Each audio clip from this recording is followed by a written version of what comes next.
Assalamualaikum warahmatullahi wabarakatuh, pemirsa Challenge Politik Jalan dimanapun Anda berada. Senang sekali kembali saya ingin mengajak Anda hadir di ruang visual untuk menyimak dan mendapatkan sesuatu yang bermanfaat terkait dinamika politik Kabupaten Garut. Siapakah gerangan yang akan saya hadirkan dalam kesempatan kali ini? Tentu saja bukan sosok yang asing, tetapi sosok yang sudah sangat melekat di hati rakyat Kabupaten Garut. Sebagiannya tentu mengetahui bahwa ini adalah sosok pengusaha yang juga politisi. Bapak Haji Nadiem.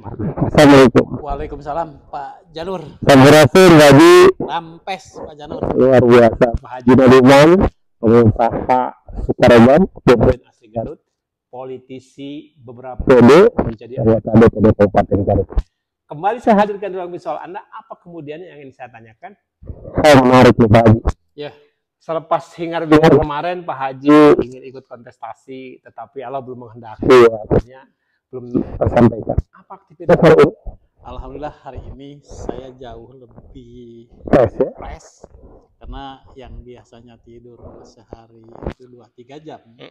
Hari ini saya udah bisa hidup dalam kondisi yang normal. Normal lagi, sebagai seorang manusia, sebagai seorang rakyat yang tidurnya tadinya jam terganggu 2, jam 3, ya, urusan politik. Terganggu urusan politik. Hari ini saya udah bisa tidur jam 9. Oke, tapi kemudian tiba-tiba ada yang mengejutkan buat saya. Tentu apakah juga mengejutkan buat Pak Haji atau tidak itu bukan persoalan. Tapi bagi sebagian warga masyarakat Kabupaten Garut tentu saja merasa ini informasi valid atau tidak. Saya memberikan ruang untuk memberikan sebuah jawaban. Infonya Pak Haji tiba-tiba dipecat dari Partai Golkar. Ini agak ngeri-ngeri sedang dengarnya. Seperti apa sih informasinya? Memang seperti itu atau bagaimana Pak? Sampai sejauh hari ini, ya saya itu sebenarnya nggak tahu. Nggak tahu? Nggak tahu apa-apa. Nggak ada surat? Nggak ada. Oke. Nggak ada surat, nggak ada pemberitahuan, nggak ada apa-apa sampai hari ini. Sementara Pak Haji memang tahu ada informasi atau yang Pak Haji keluar pada Partai Golkar. Saya itu hanya dapat cerita dari teman bahwa saya itu diplenokan di DPD Kabupaten Garut. Diplenokan di DPD Kabupaten Garut. Diplenokan karena katanya begini. Saya jelasin itu semua juga ada sebab, ada masalah. Oke.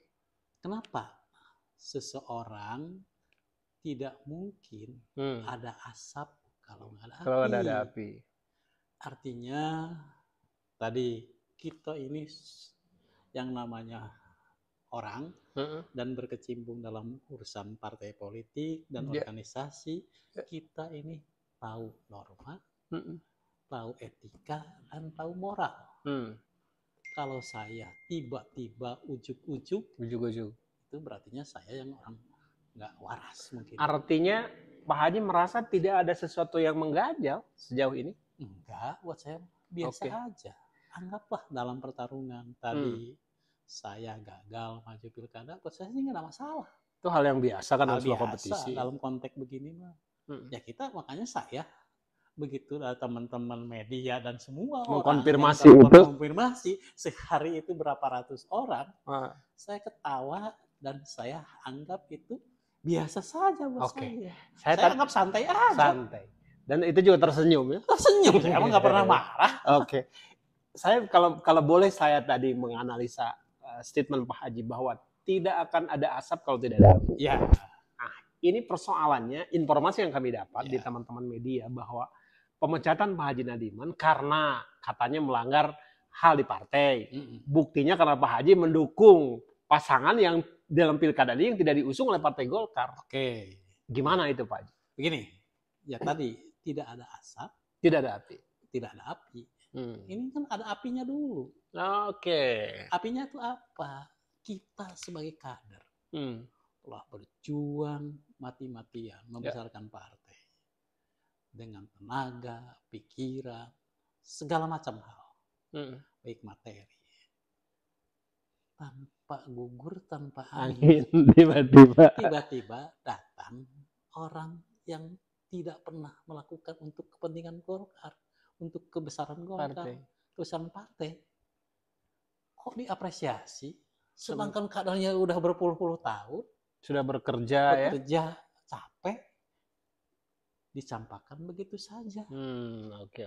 Saya nggak bereaksi, diam selama 2 bulan. Bahkan mengikuti aja silahkan gitu. Silahkan aja, saya nggak apa-apa. Diam, saya nggak masalah. Oke. Tidak ada yang datang, tidak ada yang telepon, baik dari DPD maupun dari calonnya. Oh, Golkar setelah tahu Anda tersingkir dalam proses kontestasi tidak ada yang menghubungi sama sekali. Boro-boro. Oh Makanya iya. saya diam. Paham. Padahal pasangan 01 begitu hari daftar jam 5 sore udah ada dari rumah. Menghubungi. Dari waktu pendaftaran sampai saya deklarasi beliau itu kurang lebih 2 bulan lebih. Dan itu intens. Diam, nggak pernah ditanya, dikomentari. Saya diam. Saya dengan Dr. Helmi diam aja. Saya nggak bereaksi ke Dr. Helmi. Nggak bereaksi dengan ke Yudi. Padahal dia datang dua-duanya ke saya. Oke. Padahal itu didiamkan. Didiamkan dulu sama saya. Tetapi saya justru dulu. Siapa tahu ada pihak dari pihak dari Golkar, dari pasangan 02 yang diusung datang gitu ya. Diusung datang. Minimal aku ngomong dulu ke saya. Ya, assalamualaikum ya. Ya, setidak-tidaknya pakai bahasa orang Sunda lah. Adat ketimuran, ngobrol yang baik. Gimana orang yang pernah digituin, gitu kan? Iya. Kalau begitu mungkin saya juga berbeda cara berpikir. Tidak akan seperti ini. Seperti ini. Oke. Nah, selama 2 bulan ini, semua yang namanya tim sukses, yang namanya pertemanan semua ngomong ke saya. Ini mau dibawa kemana? Oke, gerbong yang selama ini ada bina bertanya pasti ya. Selama sekian tahun saya bina, 5-6 tahun saya bina.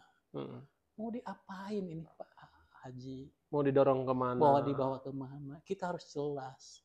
Ya akhirnya saya putuskan, saya dukung pasangan 01. Tiba-tiba setelah 01 deklarasi di 01. Deklarasi di 01, semua orang bereaksi. Ya, berbicara dukungan, udah menggeluyur ya bahwa Anda sudah deklarasi dan itu barangkali sulit untuk kembali ditarik. Sebenarnya dasar yang mendorong Pak Haji mendeklarasikan ke pasangan 01 di luar ada api, ada asap, ada api-api tadi apa sih pertimbangan berikutnya? Pertimbangan berikutnya hanya satu sederhana buat saya. Yang penting saya kalau seandainya beliau jadi, saya bisa komunikasi. Bisa berkomunikasi. Selesai aja itu. Hanya komunikasi. Hanya komunikasi. Saya butuh komunikasi. Iya. Ya artinya kalau komunikasi, ya saya mau ngomong apa lagi? Iya benar. Kalau sebelum jadi bupati nggak bisa komunikasi, apalagi sudah jadi bupati. Kira-kira seperti itu. Apakah ini juga sebuah bentuk protes Anda terhadap partai politik yang selama ini Anda tempati? Mungkin secara tidak langsung bisa diterjemahkan seperti itu. Kenapa? Ini adalah untuk pendidikan politik. Oke. Pendidikan organisasi. Pendidikan organisasi. Pendidikan berpartai bahwa ke depan itu tidak boleh seperti ini dong. Oke. Karena kita hidup akan jalan terus. Siapapun nanti pemimpin di Golkar, jangan seperti ini dah. Lihat saja nanti seperti apa. Itu ruang yang kita berikan untuk seorang Haji Nadiman memberikan jawaban. Ketika semua orang menantikan apa sih yang terjadi di suasana kebatinan Haji Nadiman dengan Partai Golkar. Tadi sudah memaparkannya di ruang visual Anda hari ini. Terima kasih Pak Haji atas kesempatannya. Sehat selalu dan sukses selalu dalam bisnisnya. Tetap dunia politik menanti kehadiran Anda. Begini, kata Prabowo, kita ini harus mandiri dalam ketahanan pangan. Mandiri dalam ketahanan pangan. Mandiri dalam ketahanan energi. Mandiri dalam Itulah ketahanan energi. Nanti ke depan. Baik, terima kasih Pak Haji Nadiman. Terima kasih advisnya. Dan siapapun Anda yang mendapatkan informasi terkait dengan perbincangan ini, mudah-mudahan dapat manfaat, setidaknya memberikan pengetahuan yang baru terkait dinamika politik Kabupaten Garut. Terima kasih. Saya undur pamit. Billahi taufiq wal hidayah. Wassalamualaikum warahmatullahi wabarakatuh.